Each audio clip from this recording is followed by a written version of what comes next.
All right, YouTube, School of Light Ministries. This is School of Light Read Through the Bible series. We are in the book of Judges, chapter 4, about the first woman judge. After Ehud died, the Israelites once again did evil in the eyes of the Lord, so the Lord sold them into the hands of Jabin, king of Canaan, who reigned in Hazor. The commander of his army was Sisera, who lived in Horesheth Hagoyim, because he had 900 iron chariots and had cruelly oppressed the Israelites for 20 years. They cried out to the Lord for help. Deborah, a prophetess, the wife of Lapidio, was leading Israel at the time. She held court under the palm of Deborah between Ramah and Bethel in the hill country of Ephraim, and the Israelites came to her to have their disputes decided.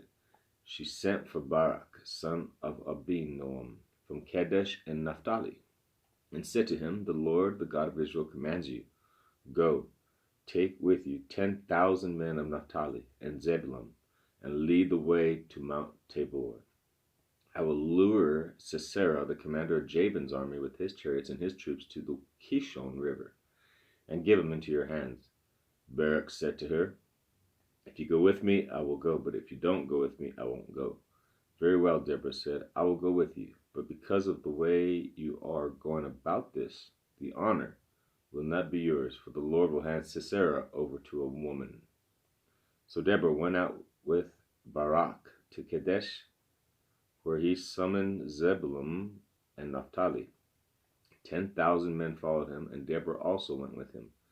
Now Heber the Kenite had left the other Kenites, the descendants of Joab, Moses' brother-in-law, and pitched his tent by the great tree in Zaanannim near Kadesh.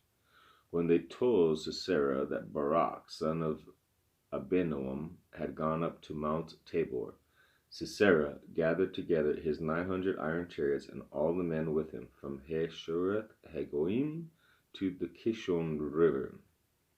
Then Deborah said to Barak, "Go, this is the day the Lord has given Sisera into your hands.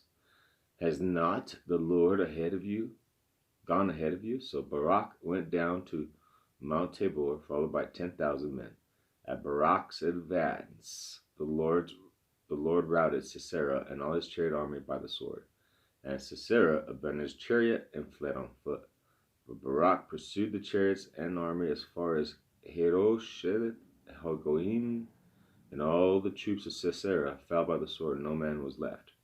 Sisera, however, fled on foot to the tent of Jael, the wife of Heber the Kenite, because there were friendly relations between Jabin, king of Hazor, and the clan of Heber the Kenite.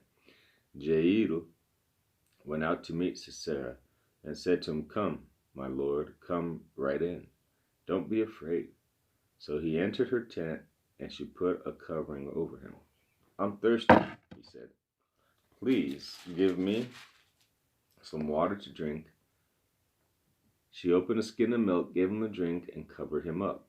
"Stand in the doorway to the tent," he told her. "If someone comes by and asks, 'Is anyone here?' say no." But Jael, Heber's wife, picked up a tent peg and a hammer and went quickly to him as he was fast asleep and exhausted.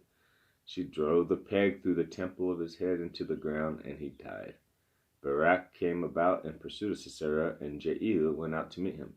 "Come," she said, "I will show you the man you're looking for." So he went in with her, and there lay Sisera with the tent peg through his temple, dead.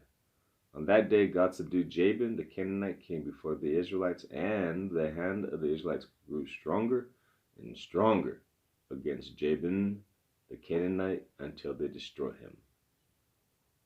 Judges chapter 4. My goodness, there's a lot of action. If you break down these chapters, there's a lot of action. You have Sisera kind of explains who this guy is. He has these, tons of chariots. Barak,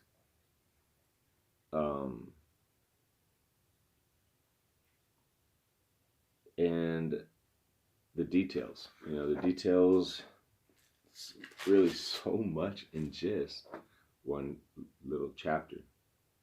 Look forward to chapter 5 tomorrow. That's the Song of Deborah.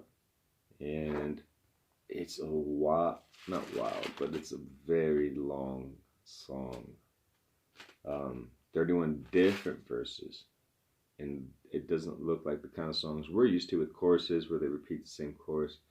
These are all different tracks, thoughts, lyrics, if you will. So, God bless you guys. If you want School of Light Ministry Bible studies mailed to you, get in contact with me, 931-538-9643, and I will have those sent out. Just be prepared to give me your address so we can send the Bible studies to your house. Whenever you complete one, it's pre-stamped and everything.